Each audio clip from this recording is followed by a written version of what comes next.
The FBI says it's sorting through thousands of tips in the search for Nancy Guthrie. Still, no suspect has been named. It's time for the Streamline. Everything you need to know today in 10 minutes or less. The 84-year-old mother of Savannah Guthrie has been missing for 12 days now. Right now, law enforcement searching through the foothills of the Catalina Mountains for anything the suspect might have thrown away.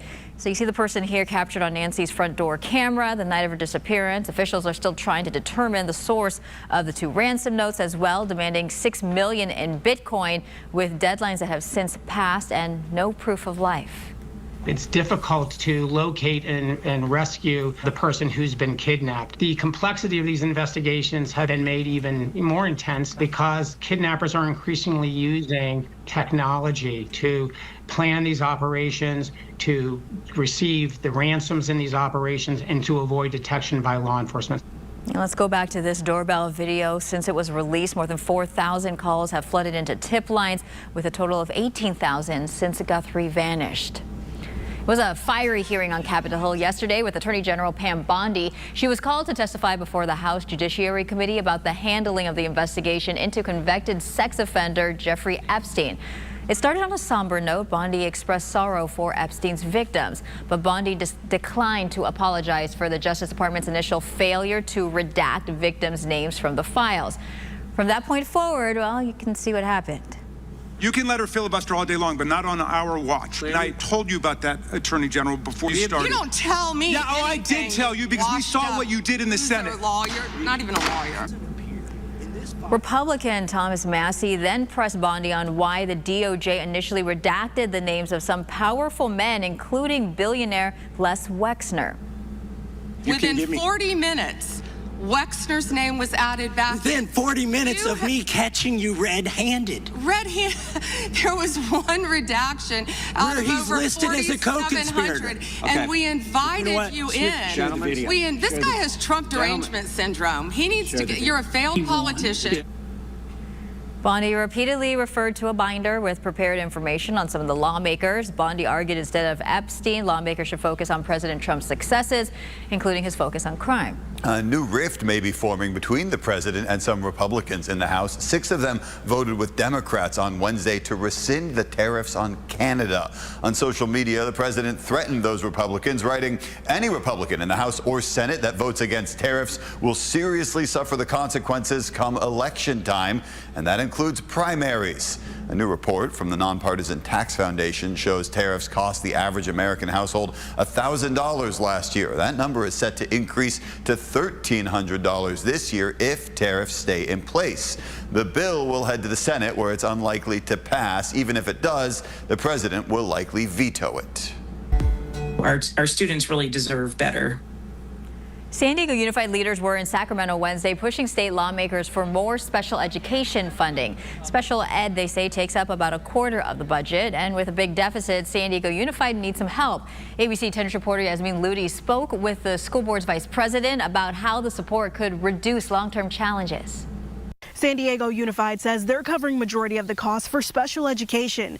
If they don't get support from the state soon, they'll have to start making budget cuts, which could eventually impact students. Not only do we have a large special education student population, but that is continuing to grow. Almost 25% of the San Diego Unified's budget is spent on special education. The state is only putting in about 30% right now. So much of our budget deficit is because we have shortages in the area of special education. Sabrina Bazo is the vice president of the San Diego Unified School Board. She says they have a roughly $50 million budget deficit, adding that around this time last year, the deficit was $186 million. We'll find places to cut, I'm sure. But ultimately, they need more support. We could have Sacramento paying their fair share to help support us in our special education area. We wouldn't have we wouldn't have an issue with the deficit at this point. She says some of the lack of funding comes from federal. It's called the IDEA funding, but the majority, it comes from the state funding as well. But they're also calling on the state to release more funds that are being held. If they get it, they'd focus the funding on 3 things: professional development for transitional kindergarten teachers, a support system designed to give students the help they need before special education referrals are made, and providing students with behavioral and emotional support early on. It seems to be a constant battle to get what really, our students really deserve better. Yasmin Ludi, ABC 10 News. More sewage problems in the Tijuana River Valley. A wastewater pipeline ruptured Tuesday during construction south of San Ysidro. It sent 36,000 gallons of sewage into the area.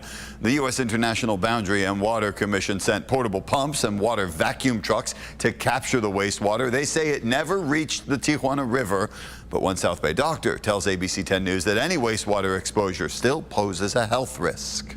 Pathogens are being spread throughout our community, and it may not even be in an area that's highly populated, but we have vectors. Maybe a bird flies, lands on the sewage contaminated area, and then comes to our home and lands on our patio, and then we become infected that way.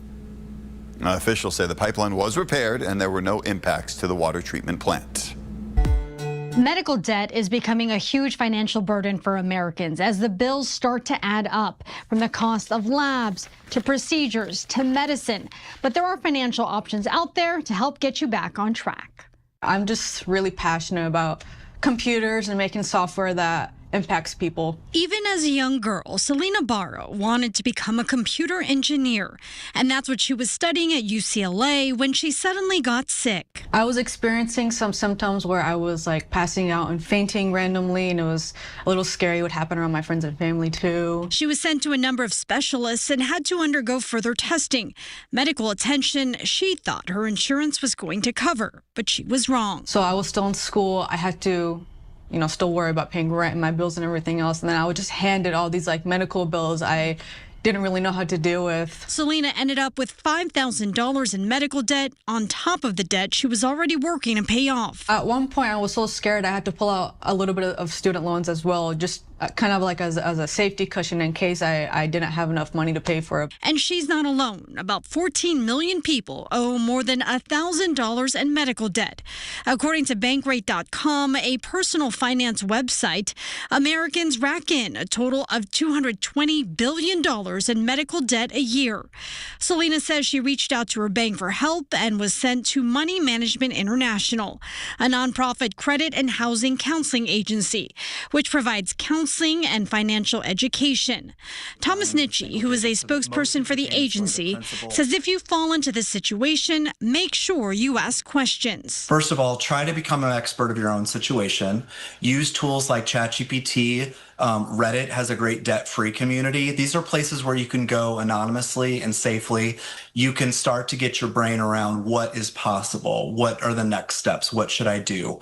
Another common thing is errors in medical billing. So it's really important to ask for a detailed bill so that you understand what it is you're being billed for. Make sure there aren't any mistakes. Next, Thomas says check in with your insurance company, making sure that all the benefits that are due to you have been paid out to the provider.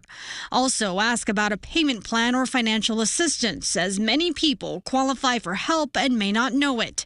Thomas adds if you can avoid placing your entire bill on a credit card because you may end up paying more because of interest. And if you still need assistance, Thomas suggests talking to a professional financial educator to come up with a plan to get you back on track. Marie Cornell, ABC 10 News. In Ohio, a horse named Dixie is doing okay after being rescued from a swimming pool in freezing temperatures. Fire crews in Monroe Township say the horse fell into the pool Monday after wandering out of her pasture. Firefighters put on wetsuits to get some straps and a harness around Dixie. They used that to guide her into the shallow end and get her out of the water. A veterinarian says Dixie is now stable. Let's hope she stays in her stable. That's your ABC 10 News Streamline. Everything you need to know today in under 10 minutes.